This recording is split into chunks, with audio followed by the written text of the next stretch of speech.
алейкум туугандар, кандайсыздар? Бардыңыздарга салам. Бүгүнкү биздин сабагыбыз мигрант апаларга арналат. Балдарын таштап, алыста көпкө жүрүп, кайта келгенде балдарына кандай мамиле кылуудан башташ керек? Сиз балага биринчи жолукканда таштап кеттиңиз, кайта баланын жанына бардыңыз. Бала эмне кылуу керектигин түшүнбөйт. Апага кандай мамиле кылыш керек?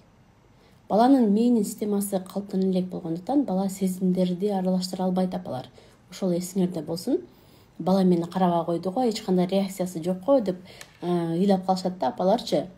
Бала бир адамга көнүп калды да. Энесинеби же тайнесинеби кимге таштап кеттиңиз? Ага көнүп калгандан кийин экинчи адамга кайра көнүү кыйын болушу мүмкүн. Сиз жок убакытта бирге болгон киши менен мамилеси сонун, бирин-бири жакшы көрүп калышты. Анан эле баланын сезимдерин талашкан бир чоң адам пайда болду. Сиз да барып калдыңыз. Ал да мага жакын адам окшойт деп ойлойт, бала билет. Бирок сизге көнгөнгө, сиздин мээримиңизди сезгенге убакыт керек апалар. Мурунку күндөрүн эстеши үчүн ал адам дагы кайра таштап кетсечи, таштап кетип жүрөгүн жаралабайтпы? Ал адамдын кайта таштап кетпешине ишенүү үчүн дагы убакыт керек. Сөз түрдө.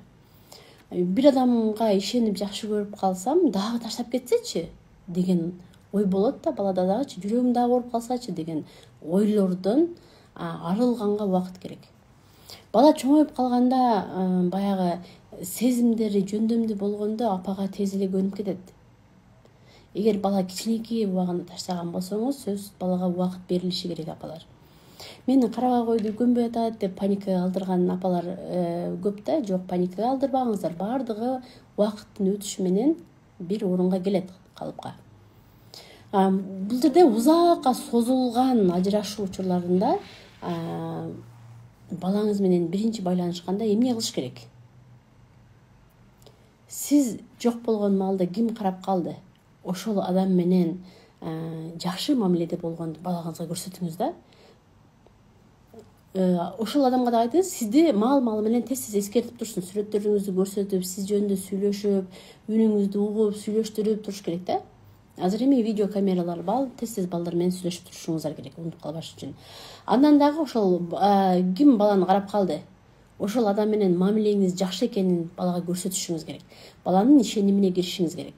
Ошондо бала берки адамды жакшы көрүп калды да, сиз менен жакшы мамилесин көрүп, бала сизге ишенип, муну да үй бүлөмө кошсо болгудай, себеби мени караган, ишенген адам менен мамилеси жакшы деген жыйынтыкка келип өзүн даярлай баштайт.